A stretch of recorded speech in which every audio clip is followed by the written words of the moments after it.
એક માન્ય શ્રી જનકભાઈ તળાવિયા.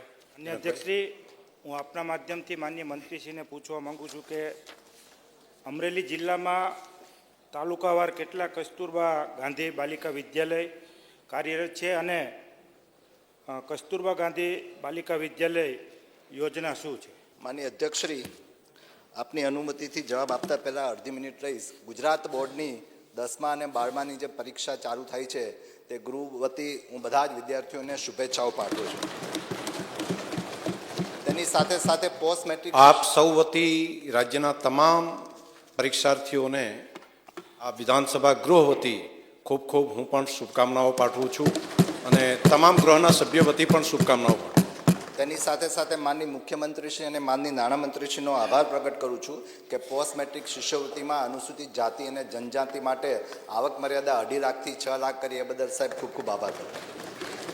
માનનીય અધ્યક્ષશ્રી, માન્ય સભ્યશ્રીએ જે પ્રશ્ન પૂછ્યો છે એનો જવાબ આપના માધ્યમથી હું માનની સભ્યશ્રીને જણાવવા માગું છું કે રાજ્યમાં કન્યા શિક્ષણને વેગ આપવા માટે જે યોજના છે એનો મૂળ હેતુ એ છે માનનીય અધ્યક્ષશ્રી કે દુર્ગમ અને છેવાડાના જે વિસ્તારોની દીકરીઓને નિવાસી શિક્ષણની સુવિધા ઉપલબ્ધ કરાવવાનો છે અને નવી રાષ્ટ્રીય શિક્ષણ નીતિ મુજબ ધોરણ 1 થી 12 સુધી અપગ્રેડ કરવાનો હેતુ છે.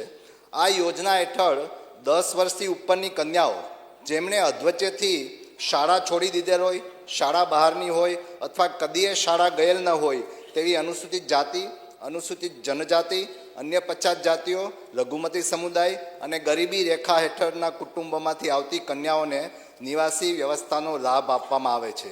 ખાસ તો તેના ધારાધોરણ પ્રમાણે જ્યાં સ્ત્રી સાક્ષરતા દર વસ્તી ગણતરી 2001 મુજબ 46.13 કરતાં નીચો હોય અને સાક્ષરતામાં લૈંગિક તફાવત 21.59 કરતાં ઊંચો હોય ત્યાં શરૂ કરવામાં આવી છે.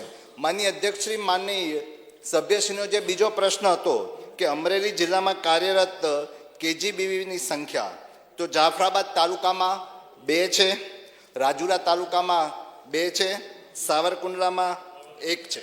માન્ય શ્રી હીરાભાઈ